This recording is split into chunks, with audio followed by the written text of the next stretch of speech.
बहुत पुरानी बात है। एक जंगल में एक गुरुकुल था जिसमें बहुत सारे बच्चे पढ़ने आते थे। एक बात की बात है, गुरुजी सभी विद्यार्थियों को पढ़ा रहे थे, मगर एक विद्यार्थी ऐसा था जिसे बार बार समझाने पर भी समझ में नहीं आ रहा था। गुरुजी को बहुत तेज से गुस्सा आया और उन्होंने उस विद्यार्थी से कहा, जरा अपनी हथेली तो दिखाओ बेटा। विद्यार्थी ने हथेली गुरुजी के आगे कर दी। हथेली देखकर गुरुजी बोले, बेटा तुम घर चले जाओ, आश्रम में रहकर अपना समय व्यर्थ मत करो, तुम्हारे भाग्य में विद्या नहीं है। शिष्य ने पूछा, क्यों गुरुजी? गुरुजी ने कहा, तुम्हारे हाथ में विद्या की रेखा नहीं है।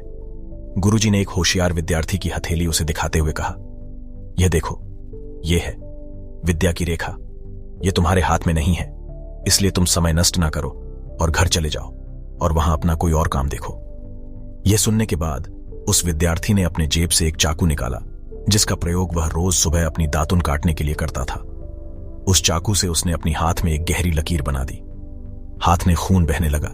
तब वह गुरुजी से बोला, मैंने अपने हाथ में विद्या की रेखा बना ली है गुरुजी। यह देखकर गुरुजी द्रवित हो गए और उन्होंने उस विद्यार्थी को गले से लगा लिया। गुरुजी बोले, बेटा तुम्हें विद्या सीखने से कोई ताकत नहीं रोक सकती है। दृढ़ निश्चय और परिश्रम हाथ की रेखाओं को ही बदल देती है।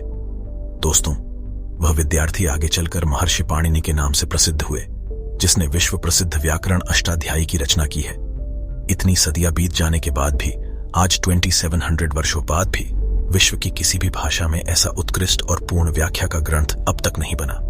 तो दोस्तों, इस कहानी की शिक्षा यह है कि लोग चाहे जो भी बोले, हम हर एक को गलत साबित करते हुए अपनी लागन और कठिन परिश्रम के दम पर जो चाहे वो सब कुछ हासिल कर सकते हैं।